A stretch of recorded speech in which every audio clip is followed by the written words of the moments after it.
मोहम्मद शाहिद हफीज में एक उस्ताद हूँ और मेरा मजमून इस्लामियात है। नए स्कूल में आज मेरा पहला दिन था।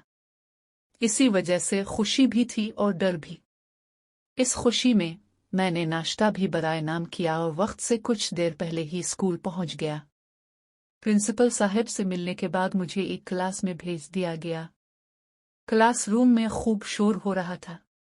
तमाम बच्चे अपनी आदत व फितरत के मुताबिक जोर जोर से बातें कर रहे थे। मैंने कमरे में कदम रखा तो सबका सांप सूंघ गया। सब की सब खामोशी से सीधे बैठ गए। फिर अचानक क्लास की दाएं जानिब से क्लास स्टैंड की आवाज गूंजी। ये यकीनन क्लास मॉनिटर था। इसकी आवाज सुनकर सब बच्चे बादब खड़े हो गए। सिट डाउन प्लीज, मैंने हाथ से इशारा करते हुए कहा। जारी है, सब बैठ गए। शायद अब जानते हो कि अब मैं आपको इस्लामियात पढ़ाया करूंगा। यस सर, चंद बच्चों की आवाज आई। आज पहली बार आपकी क्लास ले रहा हूं, इसीलिए आज कुछ नहीं पढ़ाऊंगा। पहले मैं अपना तारुफ कराऊंगा, फिर एक एक करके आप सबके बारे में जानना चाहूंगा। उस्ताद का शागिर्दों से बड़ा गहरा ताल्लुक होता है। उस्ताद मुअल्लिम है और इसका काम इल्म और इगाओ देना है। यही काम घर में माँ बाप भी करते हैं। इसी लिहाज से कहा जाता है कि उस्ताद बाप की जगह होता है, लेकिन मेरे नज़दीक उस्ताद ही बेहतरीन दोस्त है।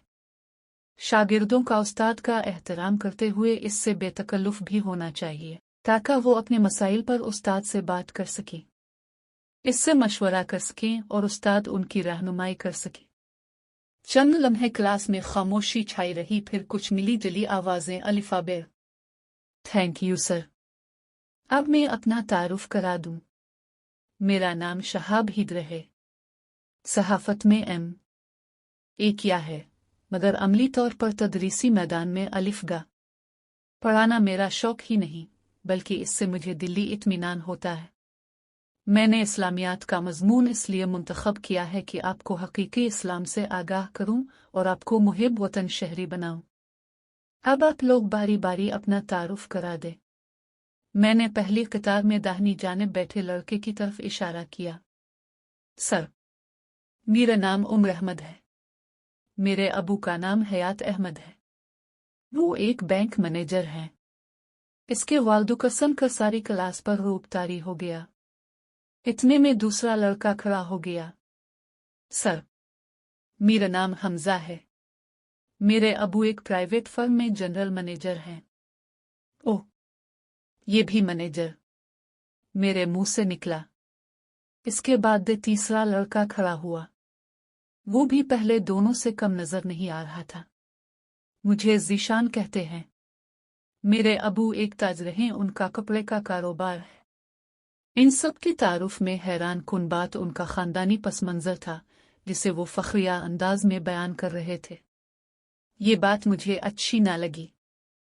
आगे भी तारुफ हुआ तो तमाम लड़के आला और खाते पीते घरानों के चश्म विचराग साबित हुए, क्योंकि ये एक मुनगा और मियारी स्कूल था। गरीब लोगों के बच्चे तो इसका सिर्फ सोच सकते थे। अभी इन्हीं ख्यालों में मगन था कि एक लड़का जो लाइन के आखिरी डेस्क पर बैठा था, अलिफाटे खड़ा हुआ। इसका चेहरा एतमाद से खाली नजर आ रहा था। मैंने इससे तारुफ के लिए कहा तो वो कदरे हिचकिचाते हुए बोला, सर, मेरा नाम मोहम्मद अली है। मेरा ताल्लुक एक आम से घराने से है। क्लास के तमाम लड़के इसकी तरफ देखने लगे तो वो शर्मिंदा सा हो गया। आपके अबू क्या काम करते हैं? मैंने तजस्स से पूछा। जी, वो अल्लाह के दोस्त हैं। इसका जवाब सुनकर क्लास में कहकहे गूंजने लगे, मगर मेरी संजीदगी देखकर खामोश हो गए। अल्लाह के दोस्त, वो कैसे, क्या आप इसकी वजाहत करेंगे? जी, वो मेहनत मजदूरी करते हैं। हमारे नबी करीम का इरशाद है कि हाथ से कमाने वाला अल्लाह का दोस्त है, तो मेरे अबू भी अल्लाह के दोस्त हुए, क्योंकि वो अपने हाथ से कमाते हैं। वो सारा दिन मेहनत मजदूरी करते हैं ताकि मेरी फीस अदा कर सकें और मुझे बेहतर से बेहतर तालीम दिलवा सकें। वो कहते हैं तुम खूब मेहनत करो और बड़े आदमी बनना। इसका जवाब सुनकर मैं हैरान रह गया। इस कदर पुख्ता यकीन का बच्चा देखकर दिल को सुकून मिला। मैंने इसे शाबाश दी और पूरी क्लास से मुखातिब हुआ, वाकई हाथ से कमाने वाला अल्लाह का दोस्त होता है। मेहनत की अजमत और बरकत से कौन वाकिफ नहीं है। आपके अबू का मकाम बहुत बुलंद है, आपको इस पर फख्र होना चाहिए। कई अंबिया किराम भी अपने हाथ की कमाई खाया करते थे। मैंने महसूस किया कि मेरी बात को पूरी क्लास पर असर हो रहा है और मुझे खुशी थी कि मैं पूरी क्लास को मेहनत की अजमत समझाने में कामयाब हुआ।